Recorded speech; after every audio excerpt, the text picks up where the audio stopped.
Rádio Piauí.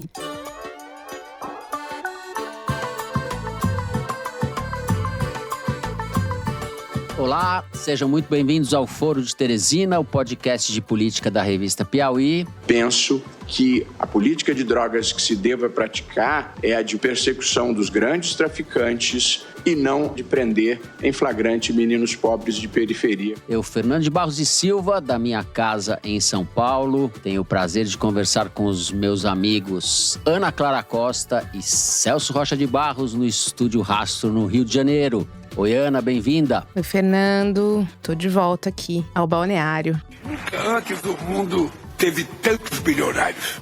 Estamos falando de 3 mil pessoas que detêm quase 15 trilhões de dólares.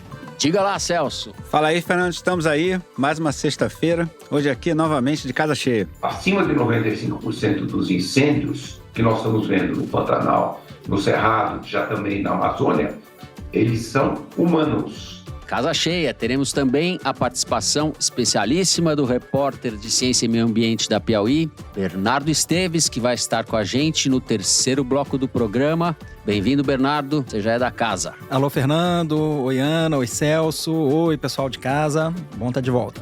Muito bom. Bom, vamos sem mais delongas aos assuntos da semana. Começamos o programa com uma coisa nova e boa que tem faltado por essas bandas. Na última terça-feira, o Supremo Tribunal Federal descriminalizou o porte da maconha para uso pessoal. Até determinada quantidade, a punição deixa de ser criminal e passa a ser administrativa. O STF fixou em 40 gramas essa quantidade, mas o Congresso Nacional ainda pode alterar esse limite. Durante a sessão extraordinária do Supremo, o presidente da Corte, Luiz Roberto Barroso, disse, abre aspas, não estamos legalizando a maconha, estamos deliberando sobre qual é a melhor forma de lidar com esse problema. Fecha aspas. Uma deliberação que se arrasta há pelo menos 9 anos e que já provocou a reação dos reacionários. As coisas novas e boas no Brasil vivem sob ameaça permanente. Na mesma terça-feira, Arthur Lira, nosso Darth Vader alagoano, determinou a instalação de uma comissão especial composta por 34 deputados para analisar a PEC das drogas. Embora estivesse assinada desde 17 de junho, a criação da comissão foi publicada logo após a decisão do STF. Essa proposta de emenda constitucional criminaliza a posse ou porte de qualquer quantidade de droga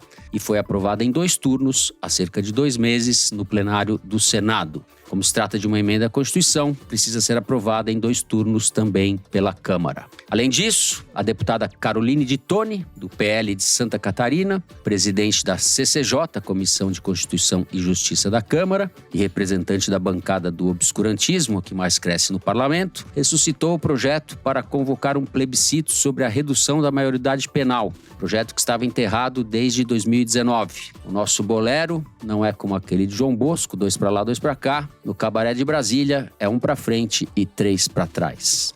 No segundo bloco, a gente discute a taxação das grandes fortunas a partir das propostas dos economistas Esther Duflo e Gabriel Zucman. Espero estar falando certo o nome deles, Ana Clara. Duflo, vencedora do Nobel de Economia de 2019, está no Brasil e tem sido uma das vozes mais influentes na defesa dessa taxação, como passo, entre outras coisas, para que países em desenvolvimento sejam capazes de fazer a sua transição para modos de produção mais sustentáveis. O Brasil lidera uma iniciativa no G20 para que os super ricos paguem mais impostos e, em julho, o G20 tenta avançar na proposta, mirando, em princípio, 3 mil indivíduos com fortuna superior a, vejam só, $1 bilhão.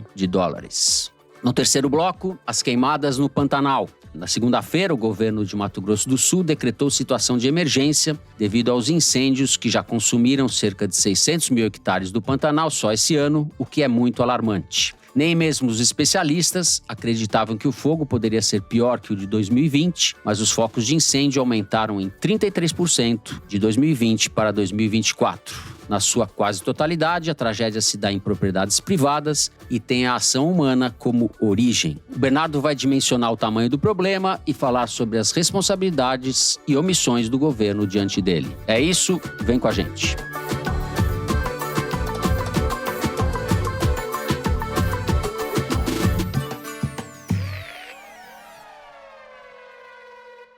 Muito bem, Ana Clara, vamos começar com você, a instalada no balneário novamente. Eu te deixo à vontade para começar pelo STF, pela decisão do STF, ou atravessando a Praça dos Três Poderes pela reação do Congresso. Diga lá. Bom, eu vou começar falando do contexto político e depois eu vou falar um pouco da decisão em si.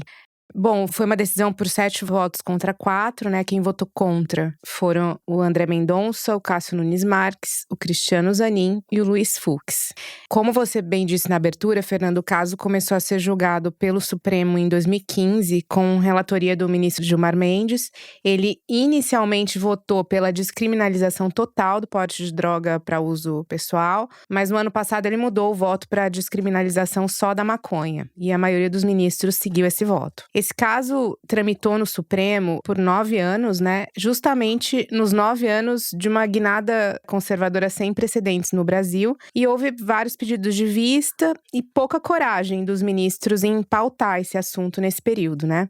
Só no ano passado que ele voltou para a pauta porque a ministra Rosa Weber, que ia se aposentar, avisou os colegas dela que ela não iria sair antes de dar o seu voto. Então o assunto voltou e foi quando o Cristiano Zanin, que tinha acabado de ser empossado, o ministro do Supremo, proferiu o voto dele contrário à descriminalização, e até aquele momento ele era o único a defender essa posição, só depois que os outros ministros votaram como ele. Acontece que esse assunto voltou para a pauta num momento de tensão entre o poder legislativo e o judiciário, um momento em que os parlamentares de extrema-direita falam abertamente, sem constrangimento nenhum, em impeachment de ministro do Supremo, né? E outro pano de fundo interessante de tudo isso é essa aliança da extrema-direita com o centrão no Congresso. A gente vai ter eleição para as presidências da Câmara e do Senado, e a direita é a maioria, e os pré-candidatos conhecidos até agora querem esse voto da direita, né? Então não é do interesse do centrão desagradar os conservadores nesse momento com uma pauta sobre a maconha. E esse xadrez de o centrão não querer desagradar a extrema-direita tá na origem dessa profusão de pautas conservadoras no Congresso esse ano, como foi o caso do PL do estuprador, semanas atrás, e como foi o caso da PEC das drogas. Em abril, o Rodrigo Pacheco, o presidente do Senado, fez uma baita tratoragem e aprovou no Senado, meio que a toque de caixa, uma PEC que criminaliza o porte de droga pelo usuário. Isso já estava no Código Penal, mas com a PEC eles colocam na Constituição.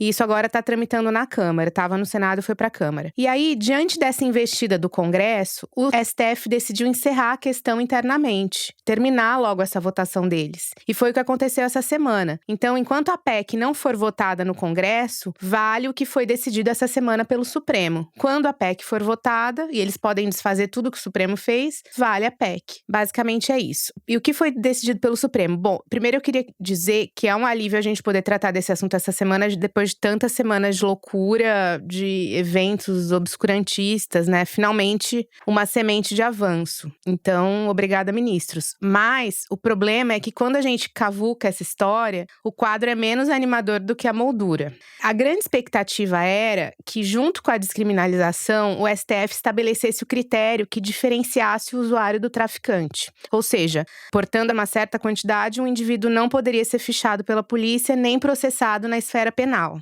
Quem define isso hoje é o policial quando faz a apreensão. Ele olha para a cara do indivíduo e decide se ele tem cara de usuário ou traficante. E, obviamente, uma pessoa preta portando uma quantidade de droga no Jardim Ângela, em São Paulo, não vai ser avaliada pelo policial com a mesma régua do estudante de direito do Largo São Francisco, que porta a mesma quantidade de droga. Então, quando você estabelece um critério, você tende a reduzir a injustiça, a análise possivelmente enviesada do policial. E as coisas ficam mais objetivas. Então, foi isso que o STF fez, estabeleceu o limite de 40 gramas por usuário. O problema é que foram criadas condicionantes que fragilizam o critério dos 40 gramas. Então, assim, se alguém aqui for pego com 40 gramas, o policial vai ter a prerrogativa de definir, apesar de você portar uma quantidade dentro do limite, se você é traficante ou não. Por quê?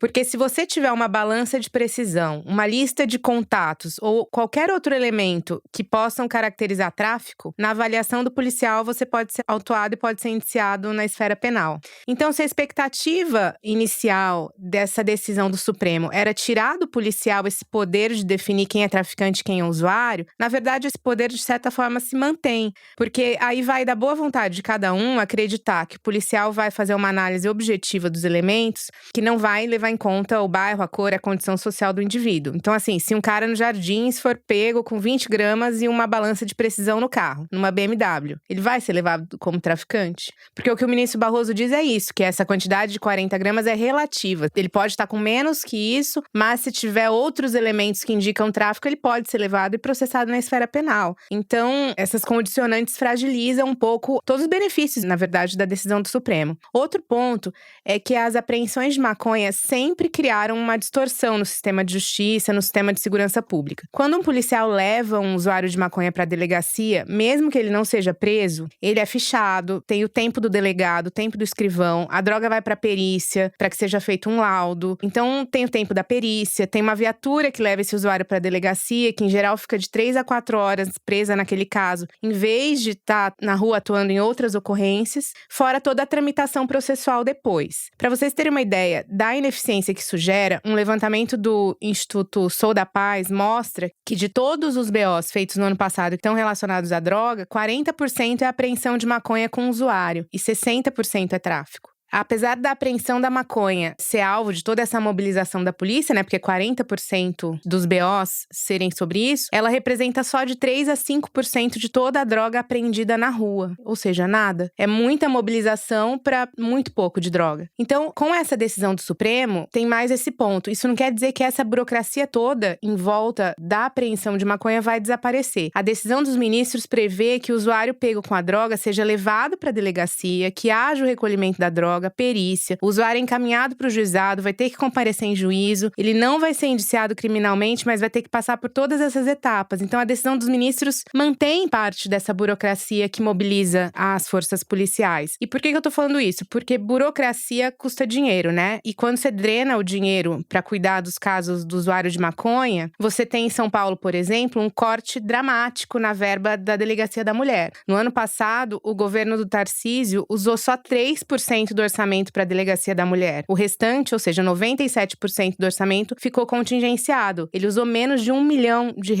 no ano inteiro para a Delegacia da Mulher. Sem contar que, para 2024, tinha a previsão de investimento de 5 milhões em políticas de enfrentamento à violência contra a mulher, mas no início do ano, o Tarcísio assinou um decreto congelando essa verba. E o que ele alega? Falta de dinheiro. Então, o dinheiro acaba indo para manter um sistema ineficiente de apreensão de usuário de maconha, sem que isso tenha diminuído em absolutamente nada o uso de maconha no país, entendeu? Pelo contrário, nem de outras drogas. É só para efeito de comparação, uma estimativa feita pelo IPEA a pedido do G1 mostra que o Brasil gasta cerca de 600 milhões ao ano para manter na prisão pessoas condenadas por portar até 100 gramas de maconha. Ou seja, um dinheiro totalmente jogado no lixo. E aí, assim, eu acho que foi uma boa notícia, eu não queria concluir numa nota baixo astral.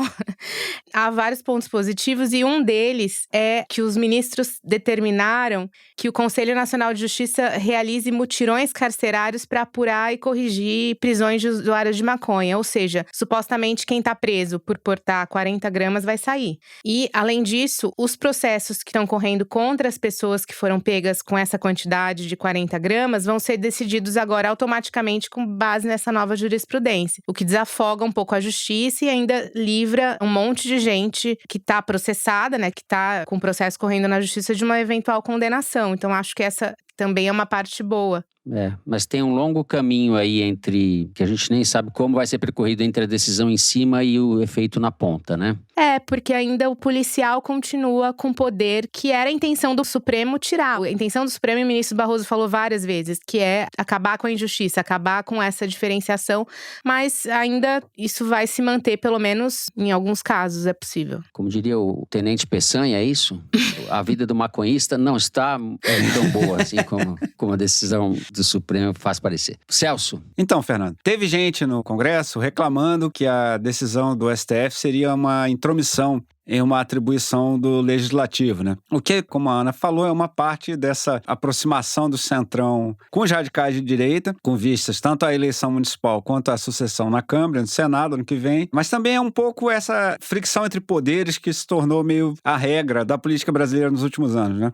Eu discordo desses parlamentares, eu discordo de quem acha que o Supremo Tribunal Federal invadiu as atribuições do Congresso. Eu acho que essa questão era claramente relativa a direitos constitucionais. Por quê? Saiu um estudo agora que está no centro do debate, feito pelo Daniel Duque, pelo Michel França e pelo Alisson Santos, que comparou pessoas que foram presas por porte de drogas e qual a probabilidade de elas serem classificadas como traficante, levando em conta diversas características pessoais delas, da situação e, o que é muito importante, a quantidade de droga envolvida. Na versão em inglês do estudo, eu achei o título interessante, é 50 tons de culpa. A explicação sobre o papel da raça nas acusações de tráfico de drogas no Brasil. Eles analisaram 3,5 milhões de boletins de ocorrência feitos de 2010 a 2020 pela Polícia de São Paulo. É bastante boletim de ocorrência. Como eu disse, eles controlaram estatisticamente por uma série de características das pessoas, o gênero, o grau de instrução, etc., quantidade da droga, etc.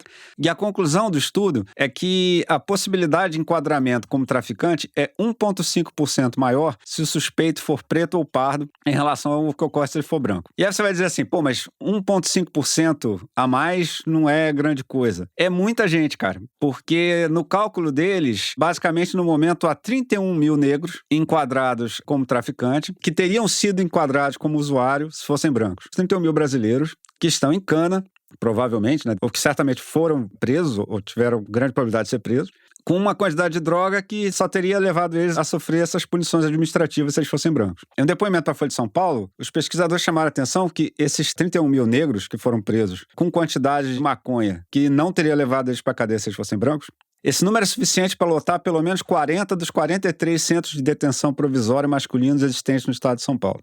Então, assim, se tem 30 mil cidadãos brasileiros presos por racismo institucional, sim, não por nada que eles fizeram, se o que eles fizeram não levaria eles à cadeia se eles fossem brancos, então o Supremo Tribunal Federal tem que se manifestar. Tem que agir para proteger os direitos constitucionais dessas pessoas de serem tratadas igualmente diante da lei. Da mesma coisa, se você descobrisse que tem uma brecha legal que está permitindo aos juízes prender mais mulheres do que homens pelo mesmo crime, obviamente o Supremo Tribunal Federal também teria que entrar em ação para corrigir essa brecha legal. Se o Congresso, ao invés de reclamar do Supremo, tivesse preenchido essa brecha legal, tivesse ele mesmo regulamentado essa legislação inteira, a atuação do Supremo não seria necessária, mas o Congresso preferiu se concentrar em ganhar orçamento secreto e não a tratar de questões relevantes. Então, assim, eu acho bizarra a acusação de que o Supremo Tribunal Federal estaria se intrometendo em um negócio que não é problema dele, entendeu? Assim, eu acho que se tem 30 mil brasileiros presos, basicamente porque a polícia é racista, eu acho que é uma questão de direitos individuais muito brutal. Sim, esse argumento é definitivo. Agora, para vocês dois, a prontidão do Congresso para reagir com uma agenda, né, com furor reacionário, sempre que o Supremo toma uma decisão ou sinaliza no sentido de afrouxar, de arejar um pouco a vida brasileira, é impressionante como esse Congresso, ele está preocupado com o orçamento secreto, mas ele tem sido muito agressivo na defesa desses valores, digamos assim, arcaicos, né? Ou autoritários. Existe uma coisa proativa no Congresso muito forte, e isso está no Pacheco também, não está só no Darth Vader. É o espírito de corpo, né? Assim, eles estão se defendendo pensando no futuro, né? Quem tem telhado de vidro sempre tá pensando no futuro. Então, acho que tem uma parte que é espírito de corpo e a outra parte é esse foco nas eleições das presidências no início do ano, que é só o que importa para eles, né? A sucessão, tanto na Câmara quanto no Senado, e nesse aspecto a pauta da direita é importante e eles precisam se mostrar em condições de atender aos pleitos dessa direita. E um dos pleitos dessa direita, que é um pleito público, não é nem escamoteado nos bastidores, é o pleito do combate ao Supremo, do combate a tudo que o Supremo representa. Alguns falam impeachment de ministros do Supremo, né? Pois é, assim, como naquele debate sobre o aborto a gente também discutiu, vocês podem apostar que a última questão aqui em pauta lá para os parlamentares é saber se seu filho fuma maconha, não fuma, enfim, se tem policial para proteger sua filha andando na rua de noite, ao invés de estar prendendo maconheiro. Nada disso interessa para os caras. Isso aí, a questão em pauta é ganhar a eleição e eleger os presidentes da Câmara e do Senado ano que vem. E, inclusive, eu vou ser honesto, eu acho que muitas dessas pautas, eu acho que os conservadores que propõem nem estão completamente desesperados para aprovar, não. Eu acho que boa parte dessas coisas que eles fazem, eles querem jogar esse projeto, como no caso do aborto, um projeto completamente ensandecido, para poder fazer vídeo, para poder agitar as redes sociais, assim, porque eles sabem que é assim que eles se elegem. Sim. É isso, Ana? É isso. Nós vamos encerrando, então, o primeiro bloco do programa por aqui. Vamos para um rápido intervalo e, na volta, vamos falar sobre taxação de grandes fortunas. Já voltamos.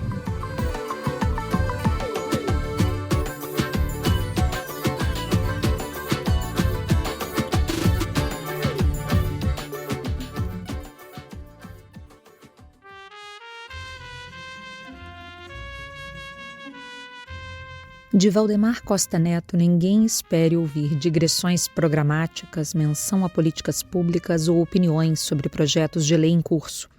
Ao longo de 6 mandatos, ele aprovou apenas 3.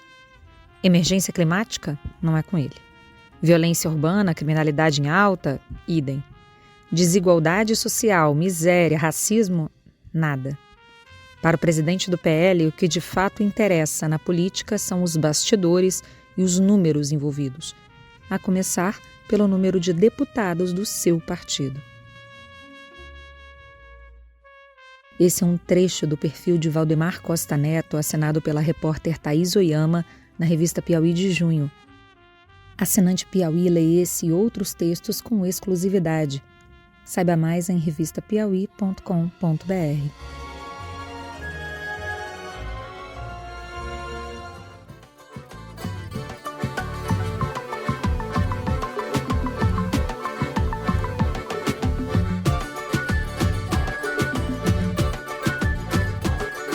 Muito bem, estamos de volta. Celso, vamos começar com você. Eu mencionei as propostas da Esther Duflo e do Gabriel Zucman. Explica pra gente como são essas propostas, o que as diferencia e qual delas o Brasil vai tentar levar adiante na discussão do G20. Então, Fernando, são 2 propostas diferentes. Uma pelo lado de taxar os bilionários e arrecadar dinheiro, e a outra sobre como esse dinheiro deveria ser gasto. O Brasil está na presidência do G20, o Brasil já sondou os outros membros do G20 sobre essas 2 propostas. Como eu vou dizer mais adiante, uma delas parece ter conseguido um certo grau de apoio, por isso o Brasil vai bancar no G20, e a outra ainda não. A primeira proposta é do economista francês Gabriel Zucman, que é ganhador da medalha John Bates Clark em 2023. A medalha John Bates Clark é uma grande preditora de um futuro Nobel de Economia nas décadas seguintes. É um prêmio para economistas jovens. Um monte de cara que ganhou o Nobel depois ganhou a Bates Clark. E a pedido do governo brasileiro, do governo Lula, obviamente não seja o governo Bolsonaro, ele produziu uma proposta a ser apresentada no G20.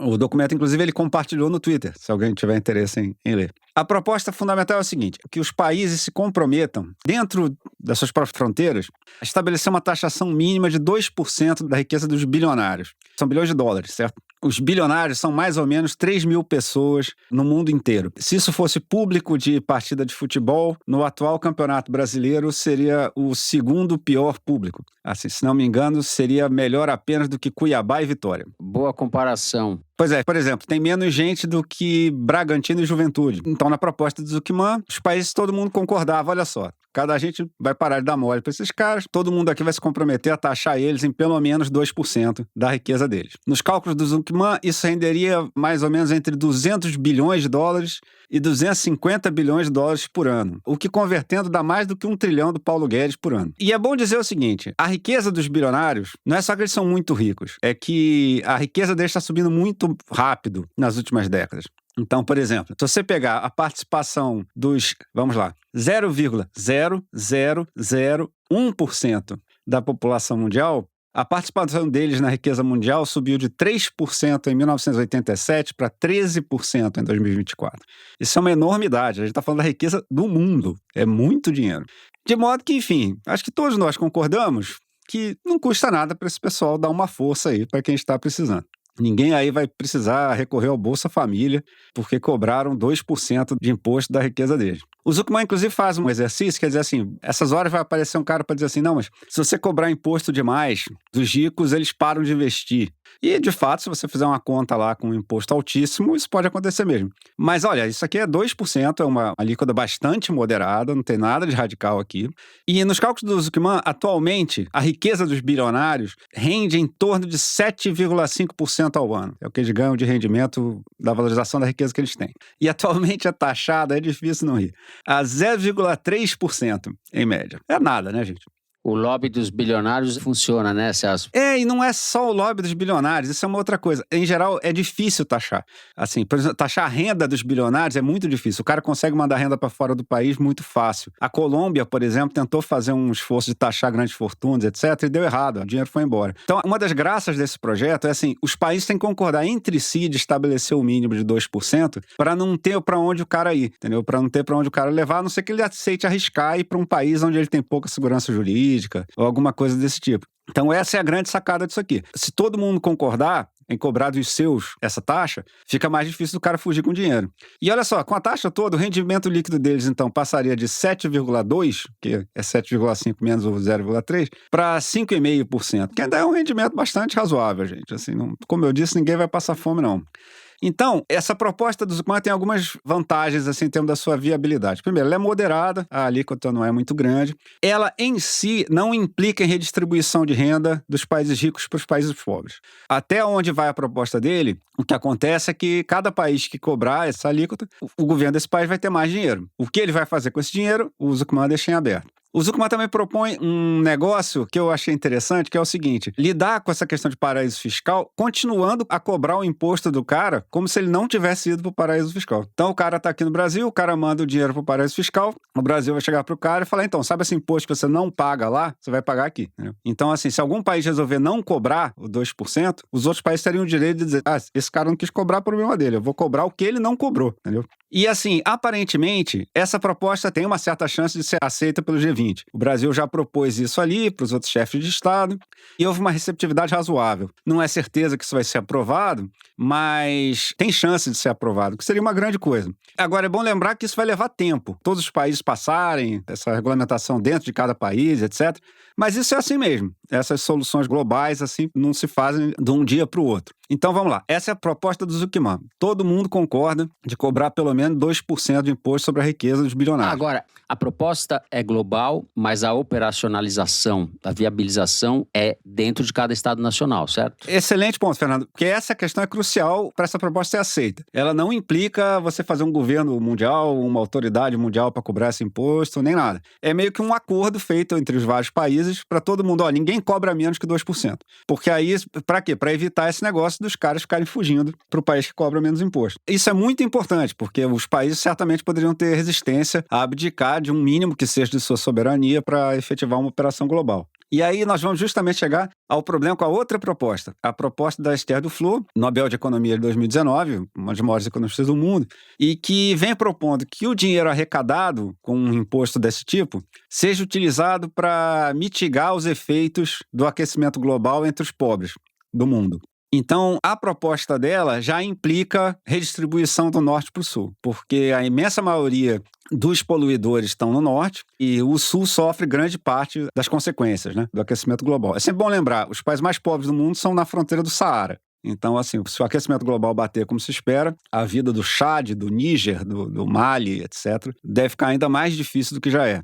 Então, a Duflo propõe um negócio que é muito interessante. Embora seja um esforço global, envolveria um mínimo de burocracia. Você poderia, por exemplo, fazer uns mecanismos para que, se a temperatura em certos lugares já mapeados, que são frágeis, etc., tem risco maior das pessoas morrerem por causa de aquecimento global, etc. Se a temperatura lá bater em tanto, num certo nível alto, automaticamente sai um Pix pro cara. Chega uma parte dessa renda arrecadada, vai para a conta dele para ele se adaptar, para ele se virar. Que daí vai depender do governante querer usar esse dinheiro para isso também, né? Então, justamente a graça da proposta do Duflo seria o seguinte: você tiraria um pouco isso aí da política doméstica. A política doméstica teria que fazer o seguinte: aprovar isso e se conformar que uma parte da grana arrecadada com os poluidores do norte iria para mitigar os efeitos no sul. Mas não seria um negócio que exigiria, depois que você estabelecesse isso, você não precisaria todo ano renegociar com o Congresso, nem nada disso. Então teria essa vantagem, porque essa coisa de depender de compromisso, não, a gente vai dar tanto dinheiro para combater o aquecimento global, isso aí muda o governo no país, o outro cara já é negacionista e não quer dar, entendeu? Assim, eu tenho uma crise e o cara acha, é aí que eu vou cortar, enfim.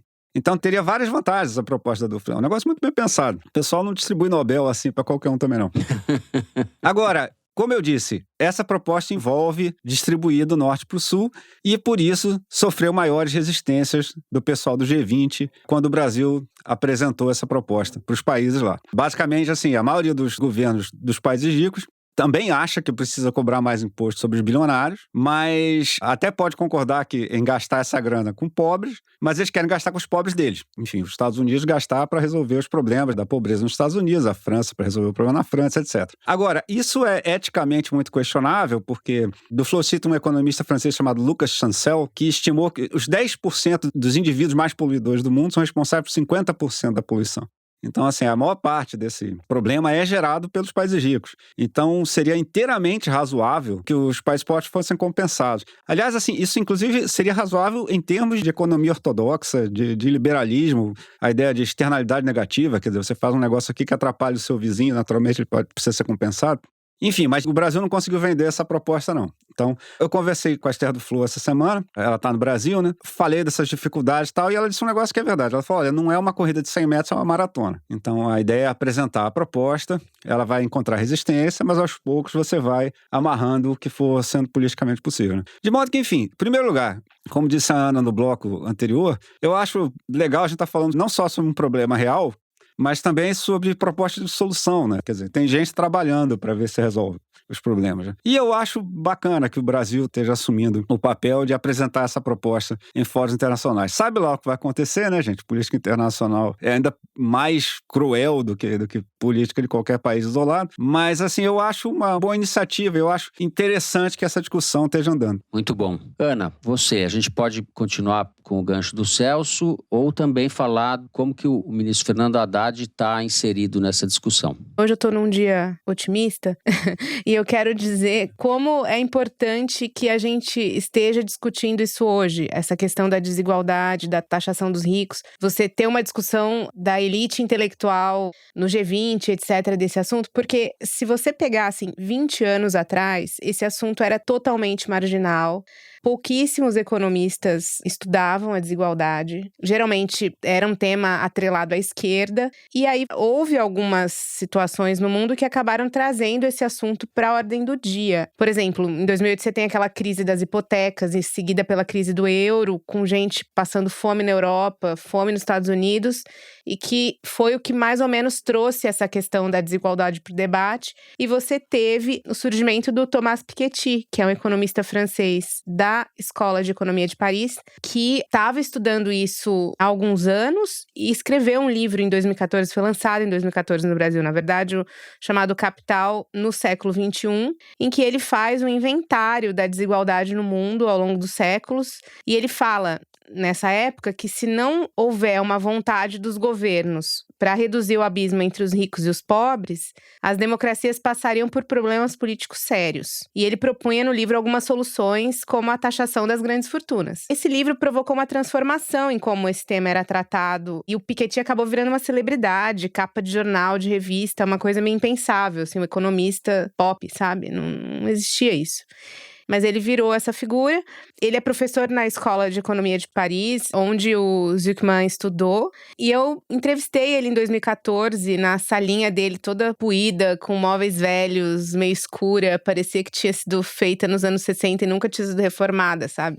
Ele parecia aquela figura da Nouvelle Vague, assim. E nessa entrevista ele me disse que se os ganhos com a globalização não fossem repartidos de forma mais equânime, beneficiando mais pessoas, os prejudicados encontrariam alguém para culpar, o que acabaria estimulando o populismo. Isso tem 10 anos. Adivinha o que aconteceu de lá pra cá, né? E nessa época o Zucman tinha só 27 anos, já pesquisava o tema na Universidade de Berkeley e também já estava trabalhando com o Piketty nisso. O que mudou de lá pra cá foi que o Piketty foi ficando um cara mais acadêmico, mais polemista, menos interessado em buscar soluções concretas pro problema. Então ele fica um pouco naquele papel de crítico independente, enquanto o Zucman queria fazer alguma coisa, queria criar um modelo que pudesse ser aplicado pelos países, né? E aí você tem a sociedade civil mais organizada em torno do tema, com o Joseph Stiglitz, que também foi ganhador no Nobel, criando um instituto para discutir esse assunto, fez proposta de taxação dos ricos nos Estados Unidos e tal.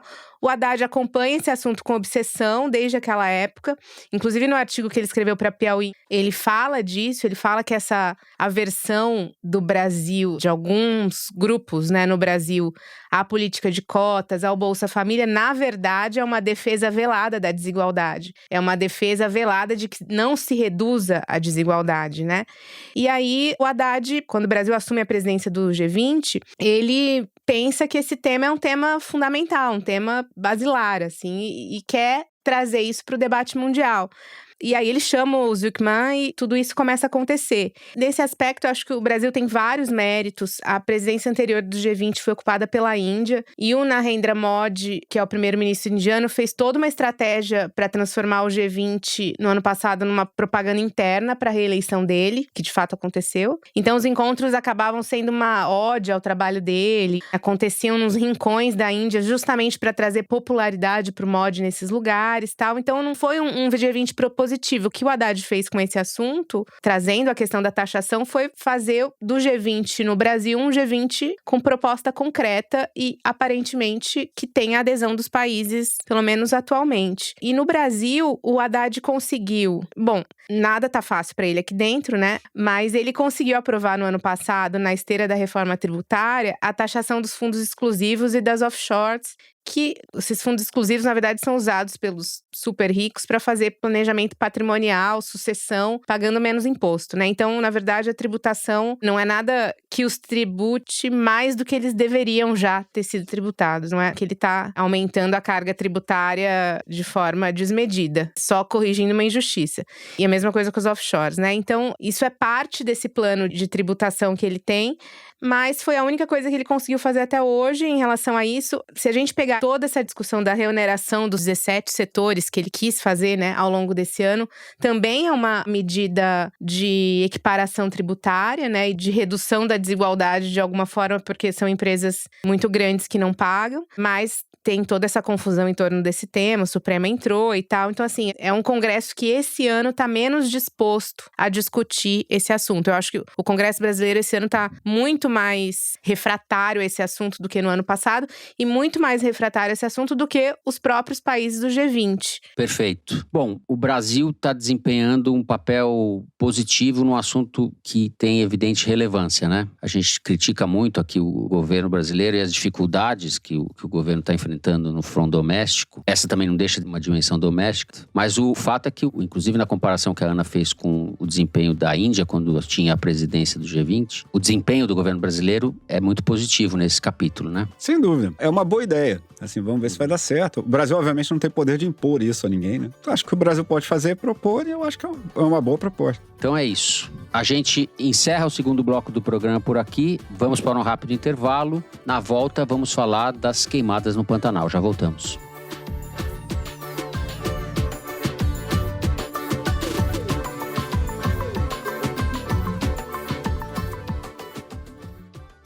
Com certeza, alguma vez na sua vida, você já teve que abrir mão de alguma coisa para conseguir seguir em frente. Desistir de uma briga, desencanar de um plano, cortar um laço, ou até mudar a maneira como você se coloca no mundo para as coisas começarem a fazer mais sentido. Eu sou a Bia Guimarães, eu sou uma das produtoras do podcast Rádio Novela Apresenta.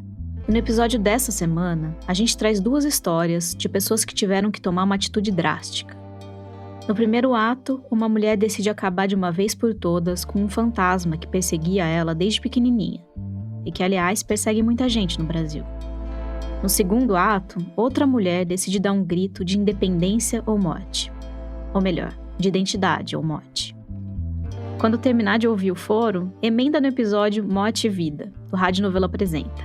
Ele já está disponível em todos os aplicativos de áudio. Rádio Novela Apresenta. Toda quinta-feira, histórias que você nem sabia que precisava ouvir.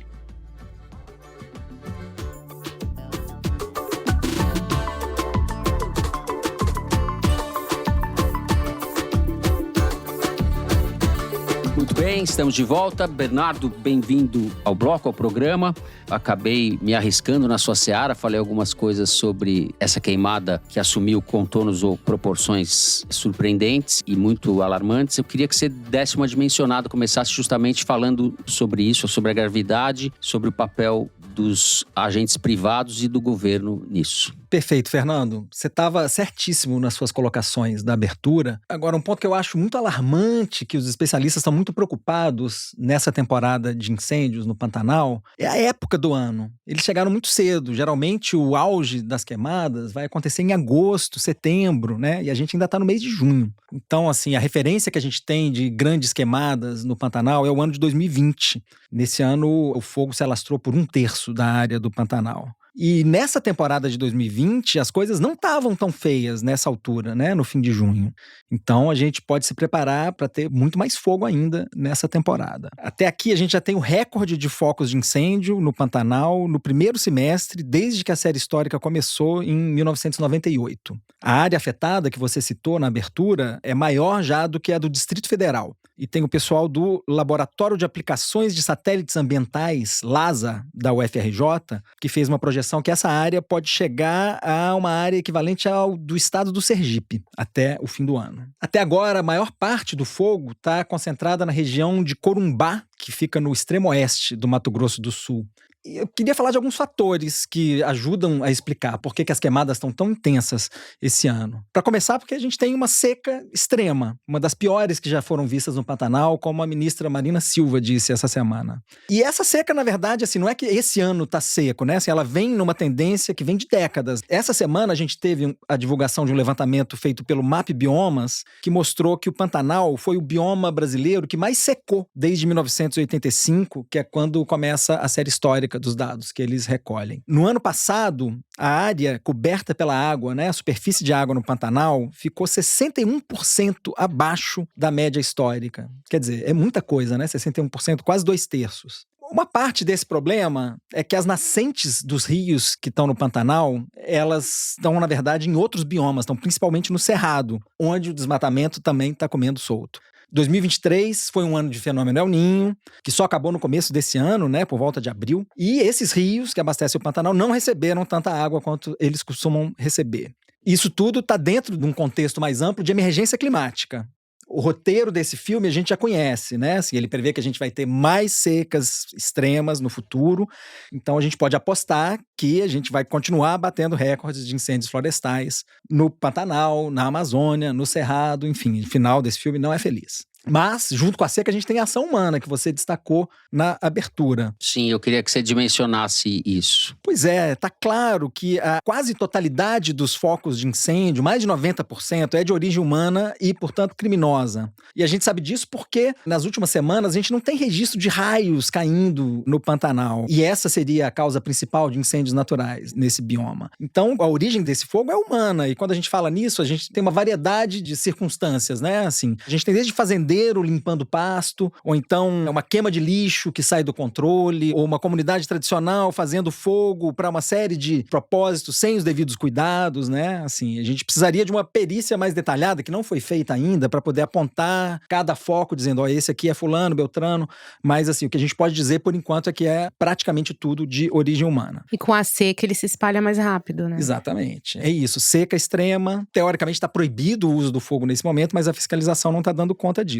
Essa semana eu falei com o biólogo Gustavo Figueiroa, do Instituto SOS Pantanal. E ele me explicou que a dinâmica do fogo no Pantanal é muito diferente, né, daquela que a gente vê na Amazônia, que a gente tem muitos dos fogos que atingem a floresta, surgem quando você tem um desmatamento, os grileiros desmatam e aí depois põem fogo nas árvores que estão no chão para poder limpar o terreno. E aí esse fogo escapa e atinge trechos de floresta em pé. E no Pantanal não é assim. O Gustavo deu o exemplo de um foco de incêndio que ele acompanhou recentemente, alguns dias atrás, no Pantanal.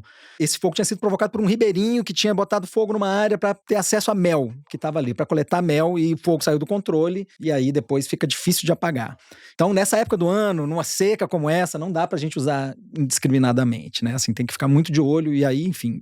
Outra característica que o Gustavo me contou, muito peculiar desse fogo, é que alguns desses incêndios que acontecem ali são muito difíceis de apagar. É um tipo de fogo que o pessoal chama de fogo de turfa. É um fogo que pega pega por baixo da vegetação e que vai se espalhando, assim, às vezes por quilômetros, sem dar muita bandeira.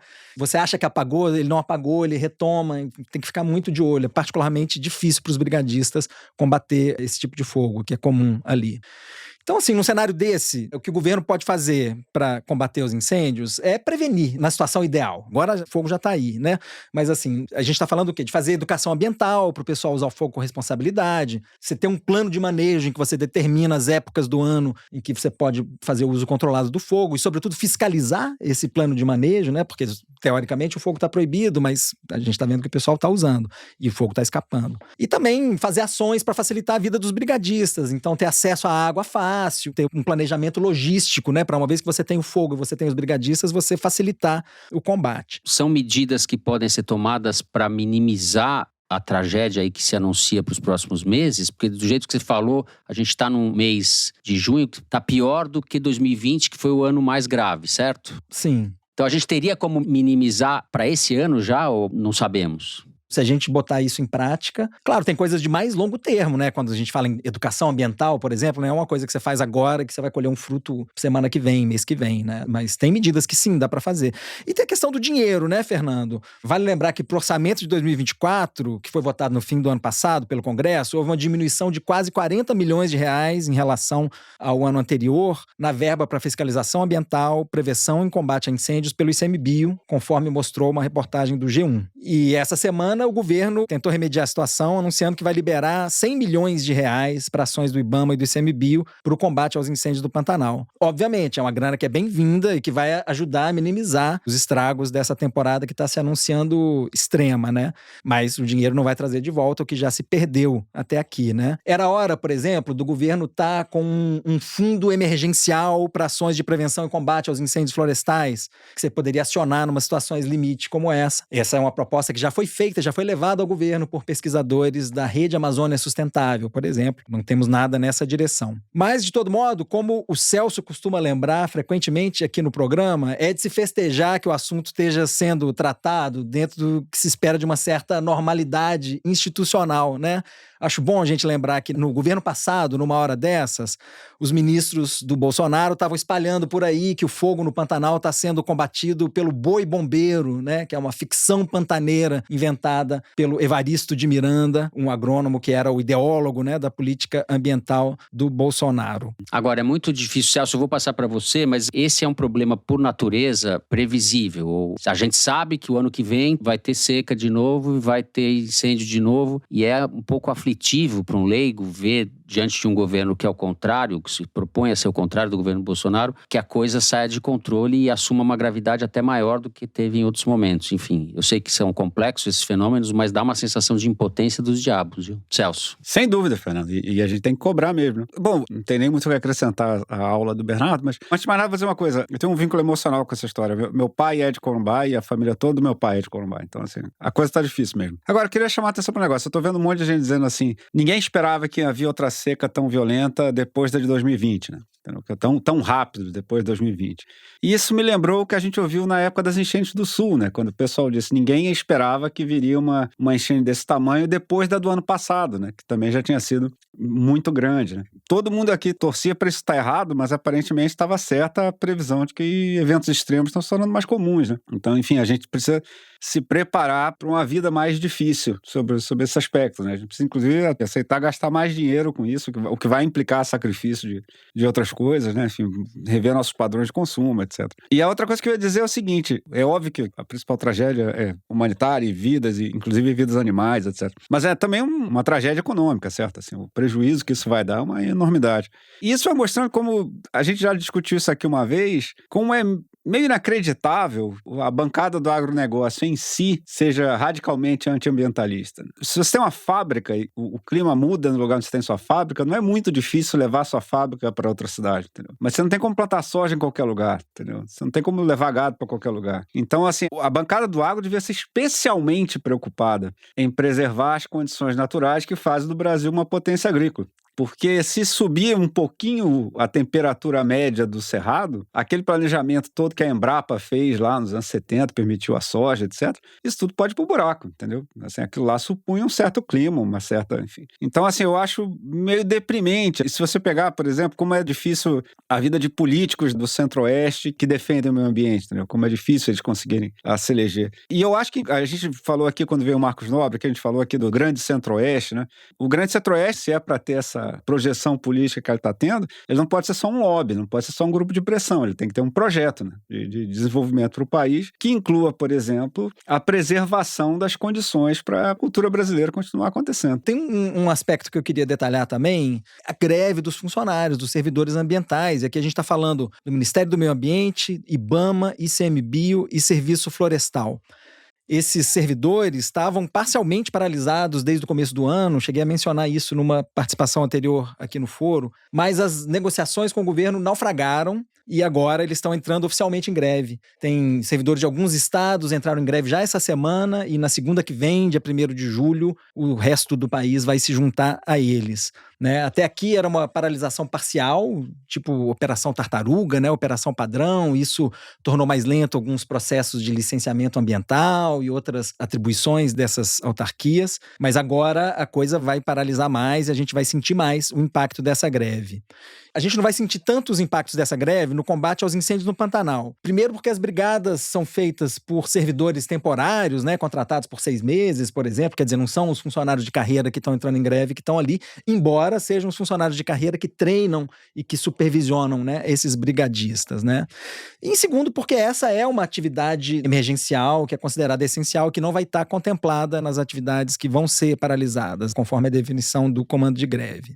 Mas a paralisação vai afetar o Ministério, a sede do IBAMA, do ICMBio, os escritórios nos estados, muita coisa que estava funcionando vai parar de funcionar e isso vai incomodar. A principal reivindicação dos servidores é a valorização da carreira ambiental. Esse é um pessoal que cortou um dobrado, Fernando, no governo Bolsonaro, vale lembrar. Teve assédio moral, teve Bolsonaro demitindo o fiscal do IBAMA, teve Ricardo Salles achacando os funcionários do ICMBio, teve PM nas diretorias das autarquias, foi aquele horror que a gente conhece. E no governo atual, esses funcionários tiveram um papel importante em muitas das ações principais que o governo Lula gosta de bater bumbo lá fora, né? Posando de paladino do meio ambiente e anfitrião da COP30 em Belém, né? Assim, o governo adora dizer que diminuiu o desmatamento, finalmente reverteu a tendência de alta do desmatamento, né? Foram quase 60% de aumento durante o governo Bolsonaro e agora essa curva já se reverteu. Mas sem os servidores ambientais, isso não teria sido possível. O que os funcionários dizem é que se o governo prioriza mesmo o meio ambiente, como gosta de dizer lá fora, ele devia tratar bem esses funcionários. Mas hoje em dia essa carreira não está muito atraente, né? O pessoal que está na carreira ambiental, muitos dos funcionários contratados nos últimos concursos tomou outro rumo, assim que surgiu um concurso, uma carreira melhor, eles tomaram outro rumo, a gente teve uma evasão grande nessa carreira. Então, enfim, os grevistas querem uma reestruturação da carreira, que se desdobra uma série de reivindicações específicas, que eu não vou entrar nos detalhes aqui, e essa conversa está rolando desde o começo do ano com o Ministério da Gestão e da Inovação em Serviços Públicos.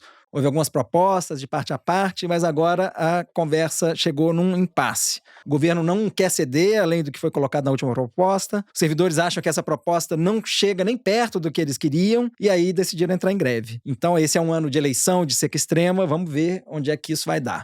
Boa coisa não vai dar, não tá dando. Ana Clara, dá para ver algum traço positivo? Tem algum aspecto positivo nessa discussão? Vamos ver, vou ter algo otimista para dizer sobre isso. Não, assim, o que está acontecendo, na verdade, é uma guerra de frustrações. Os servidores, eles, como o Bernardo falou, cortaram dobrado no governo anterior, estavam esperando que nesse governo fosse haver uma espécie de reparação, né, por tudo que aconteceu antes. E, na verdade, o que o governo alega é que não tem dinheiro. E essa é uma coisa que está acontecendo com várias classes de trabalhadores, né? Bom, o governo anterior não tinha nem Ministério do Trabalho, né? Começa por aí. Não tinha negociação nenhuma. Não tinha nenhum interesse em negociar com nenhuma carreira. Então, várias carreiras estão fazendo a mesma coisa. No primeiro ano de governo, eles deram um tempo ali para o governo se estruturar e etc. E esse ano, as negociações tomaram corpo, né? Então, é um ano que todas as carreiras estão querendo reparação.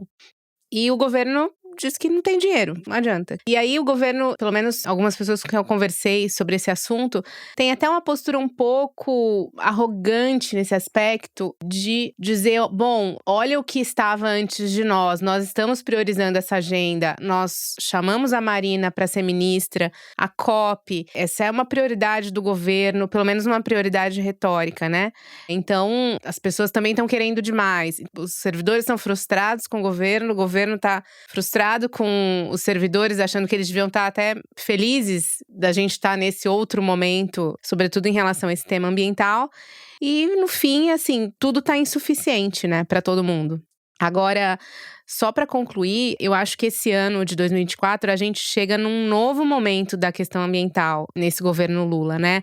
O ano passado foi um ano de mostrar o que temos, né? Temos a Marina, temos intenções, temos boa vontade, e esse ano veio o Rio Grande do Sul, tá vindo o Pantanal, deve vir a Amazônia nos próximos meses por causa da seca, sem contar o impacto desse ano super quente que a gente teve no Brasil, que a gente não sabe o que ele pode provocar como reação aí nos próximos meses. Exato, e um balanço também mais circunstanciado do garimpo, né, na Amazônia, porque houve aquele combate e tal, agora a gente não sabe, não acabou o garimpo na Amazônia, né, Bernardo, né, Ana? Não. Então, também, aí pode ter também mais um foco de más notícias. O que a gente vai ver a partir de agora, porque todas as medidas que foram tomadas esse ano foram medidas de contingência, né? Com o Sul, agora com o Pantanal, não são medidas que estavam no plano, né?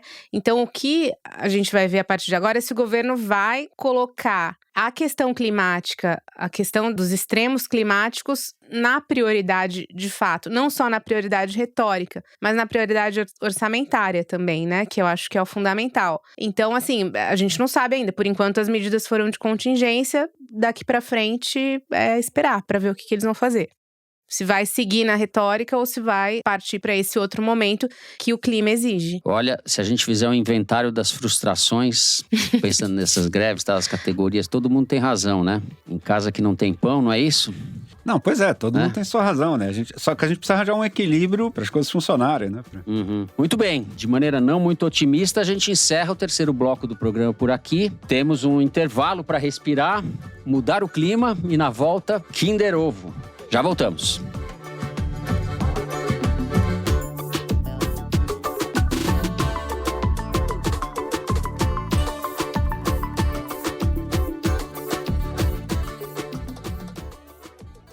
Você conhece o Meio? Se não conhece, vai conhecer agora. Eu sou Pedro Dória, editor do Meio, e quero fazer um convite para você que, como eu, ouve o Foro de Teresina. Assine o Meio Premium para receber, além da newsletter com as notícias importantes do dia, uma série de benefícios. Prioridade de entrega da news, edição de sábado com artigos aprofundados e o Meio Político com análises feitas por especialistas. Aqui vai uma promoção só para você. Cadastre o seu e-mail em canalmeio.com.br/foro e aproveite um mês inteiro de Meio Premium. De graça. Muito bem, estamos de volta. Diretora, sem mais delongas, então, com a participação do Bernardo, que diminui as nossas chances. Vamos lá, pode soltar. Aquela popularidade que Lula dizia que tinha tal, aquele carisma de abraçar o povo, porque o Bolsonaro, ele é a figura do protetor, o briguento. Aqui o povo tava precisando. Damares. É da... eu ia falar. Então, a Michelle é o antídoto do Lula. Eu ia falar, Damares, ela falou antes. É que eu não tava entendendo o que ela tava falando no começo. Não, eu fiquei meio na dúvida. Tipo, de onde que eu primeiro pensei da Damares, mas fiquei na dúvida. De onde que é Damares mesmo, cara? Eu fiquei na dúvida. Será que o sotaque é da Damares? Muito bem, Ana. Acertou a amiga Damares. Senadora Damares Alves, da bancada obscurantista. Essa é líder da bancada obscurantista também. Eu inventei isso, o BO, bancada obscurantista. Damares do Republicanos e da BO, a bancada obscurantista, em entrevista ao portal Pleno News, é isso? Com essa infâmia plena, a gente encerra o Kinder Ovo. Durante a semana, quando a gente definiu a pauta do programa, a gente até brincou, comentou que ia ter 3 blocos e meio, ou 3 blocos e um cabo e um soldado, porque você tinha o que falar da Bolívia, não é isso? E não falamos da Bolívia no final, Ana. Mas eu acho que foi tão patético que merece meia nota. Não merece meio bloco, né? O cabo e o soldado que o Eduardo queria tanto que viessem pro Brasil foram pra Bolívia, né? Pô, Exatamente. Agora, assim, eu vou fazer um comentário. Tudo bem, foi patético, mas, pô, o general, o comandante do exército, falou uma coisa absurda sobre o Evo Morales e foi demitido. Aqui no Brasil, Pois é. os generais falaram coisas do Arco da Velha e nunca aconteceu nada. Exatamente. Falaram, Muito bem. fizeram. Muito bem observado. É perfeita. Exatamente. Perfeita observação. E eu lembro do Chico Buarque falando que gosta de um país que tem a política externa que não fale fino com os Estados Unidos nem grosso com a Bolívia. Não estamos com moral para falar grosso com a Bolívia mesmo. Ótimo exemplo, Ana. Vamos lá, Correio Elegante, melhor hora do programa. Eu vou começar logo lendo uma cartinha da Flávia De Soldi, que escreve de Santo André, aqui no ABC Paulista. Olá, querido trio, na verdade quarteto, se ela soubesse que o Bernardo está também. Sou fã do Foro desde 2019 por influência de um de meus melhores amigos, o Pedro Dias, que infelizmente faleceu durante a pandemia antes de completarmos nossos 30 anos. Contudo, a vida não é só tristeza. Um tempo depois desse dilacerante acontecimento, tive o privilégio de compartilhar a linda herança de amor pelo Foro com meu irmão Daniel, a melhor companhia para as boas reflexões, e com meu grande amor Rafael, com quem divido a vida há mais de 7 anos. Rafael faz aniversário dia 28 de junho, por coincidência uma sexta-feira, dia de Foro de Teresina. Sou muito feliz pelos novos trios que formamos, os incríveis 3 apresentadores do lado de lá e nós, os assíduos 3 ouvintes do lado de cá. Um caloroso tchau. Um beijo para você, Flávia. Um beijo para o Rafael. Feliz aniversário. Parabéns, Rafael. Parabéns, Rafael. Felicidade. Parabéns. É o quarteto. Quarteto, não é trio. É. Vamos lá.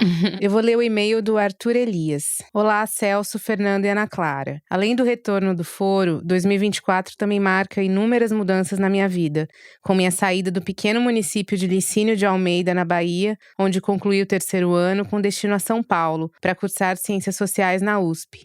Além do Celso, nos livros didáticos de Sociologia da escola, creio que o Foro contribuiu para a minha escolha que a cada dia percebo ter sido a melhor de todas, apesar da conjuntura tão nociva para professores. Mesmo assim, não poderia estar mais feliz. Grande abraço deste futuro sociólogo. Arthur, boa sorte no seu curso de Ciências Sociais. Vai ser colega do Celso? Boa sorte pro meu colega Arthur. Pô, e tomara que você tenha gostado do livro didático, cara. Foi a coisa mais legal que eu fiz até hoje.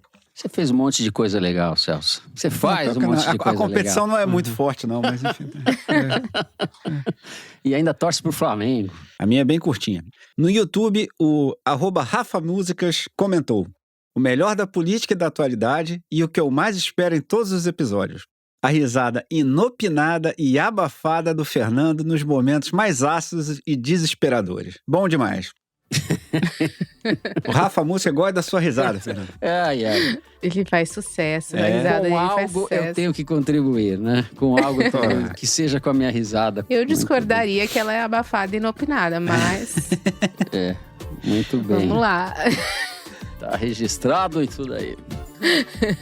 Muito bem, a gente vai encerrando o programa de hoje por aqui. Se você gostou, não deixe de seguir, dar sua risada e 5 stars pra gente no Spotify. Segue no Apple Podcast, na Amazon Music, favorita na Deezer e se inscreva no YouTube. Um dia a produção vai me dizer porque é na Deezer e não no Deezer, mas tudo bem. O Foro de Teresina é uma produção da Rádio Novelo para a revista Piauí. A coordenação geral é da Evelyn Argenta, a direção é da Mari Faria, com produção e distribuição da Maria Júlia Vieira. A checagem do programa é do Gilberto Porcidônio, a edição é da Evelyn Argenta, da Luísa Silvestrini e do Thiago Picado.